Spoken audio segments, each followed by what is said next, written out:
They forged monsters from loyalty and called them protectors of Rome. When the chains broke, mercy vanished, and fear learned to crawl. Every bite, every scream, carved Rome's name deeper into the earth. When the silence returned, only the beasts stood to remember the fallen. They said he was just a dog, but legends still bow where his shadow fell. Before the legions charged, Rome unleashed its first living weapons, war dogs called cinis pugnax, massive armored mastiffs trained to break enemy lines and guard the empire's night. They weren't pets, they were soldiers, spiked collars, bronze plates, and the discipline of Rome forged into muscle and instinct. Each one could march beside legionaries for miles, their senses locked on danger, their jaws capable of crushing bone. But these beasts weren't born in Rome. They came from Greece, from the legendary Molossian hounds of Epirus. When Rome conquered Greece, it didn't just seize statues or scrolls. It took these hounds home and bred something far deadlier. They began a breeding program, crossing Greek giants with Italian mastiffs to create the ultimate canine warrior. Every litter was logged like military inventory. Each pup born on state land was property of the army, destined for war. From 8 weeks old, drills began. Whistle signals meant attack, hold, release. Failure wasn't punished, it was eliminated. By 6 months, they were conditioned athletes, running beside legions, hearts beating with the rhythm of Rome's drums. At night, they slept beside their masters, learning the smell of Roman leather, the heartbeat of loyalty. This intimacy made them flawless guards. One growl could wake a century, one leap could silence an intruder forever. Trained to attack scent, not sight, they could distinguish Roman wool from foreign cloth, even in chaos.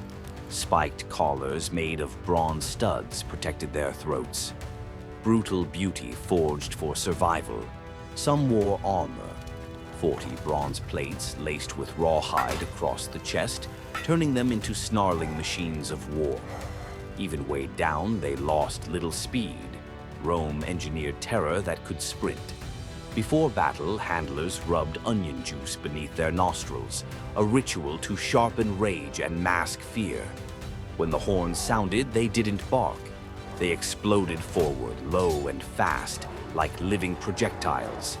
In Gaul and Sardinia, they tore into enemy lines, spreading panic long before the infantry struck.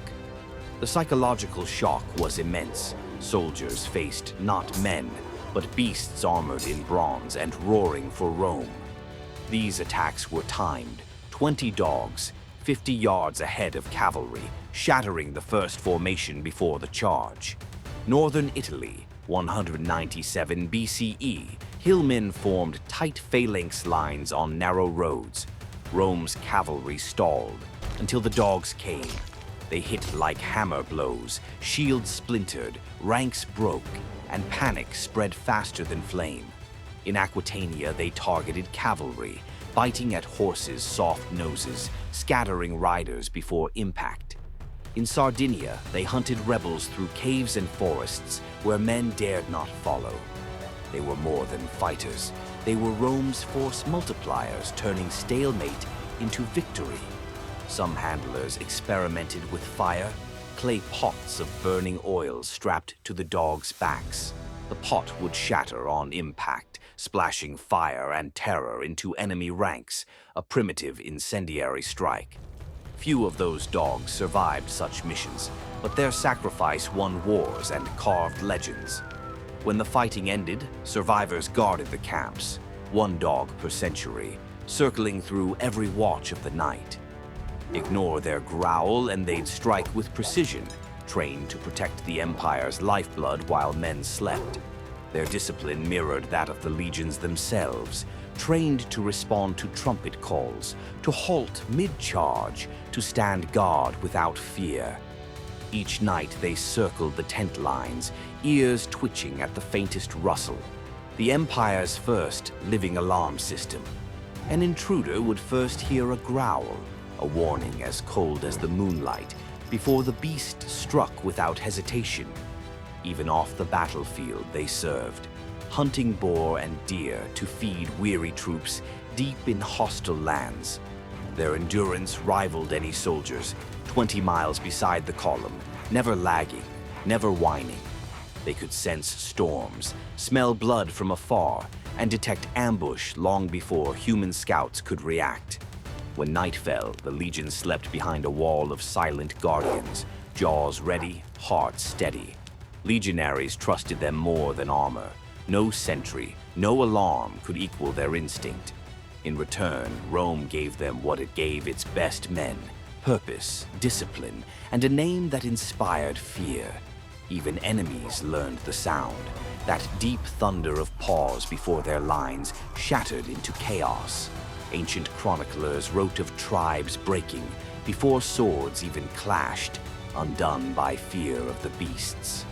Rome understood warfare was psychological. Terror could win battles faster than steel. From Gaul to Africa, their legends spread, whispers of bronze-plated wolves that fought for Caesar's will. No army before or after wielded animals with such precision, blending instinct with imperial order. At dawn, they moved like shadows, fast, silent, unstoppable. Bronze plates clattered like drums of war. Whistles pierced the air. Release, impact, shields shattered, men screamed. Then silence. Only the echo of victory. In those moments, Rome's might wasn't human. It had 4 legs and a heartbeat. Some poets called them sons of Mars, forged in fire and loyalty. Others saw tragedy, beasts born only to die for empire's glory. Still, Rome honored them. Some graves show mastiffs carved beside gladi, warriors in stone.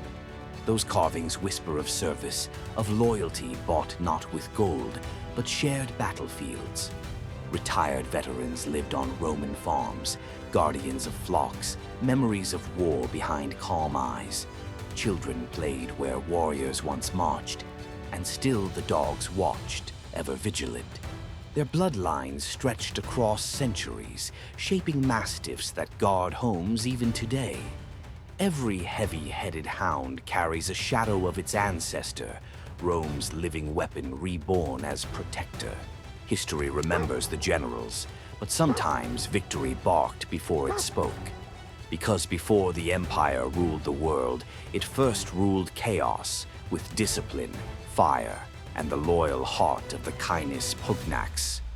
Long before Europe's knights, Rome had already mastered the art of animal warfare, training instinct into strategy.